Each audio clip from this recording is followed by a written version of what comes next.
What are we making today, Mali? We're making the most famous drink called screwdriver then. Okay, and why is it called screwdriver? In the late 1940s, Okay. the American oil workers in the Gulf Okay. used to pour vodka into their orange juice. Okay.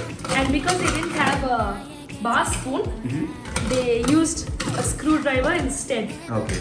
Sounds to mix nice. their drink. Now, add the vodka. Okay.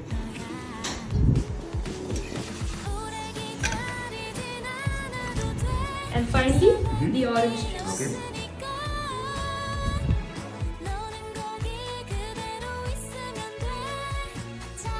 So just like the 1940s, they didn't have a bar spoon.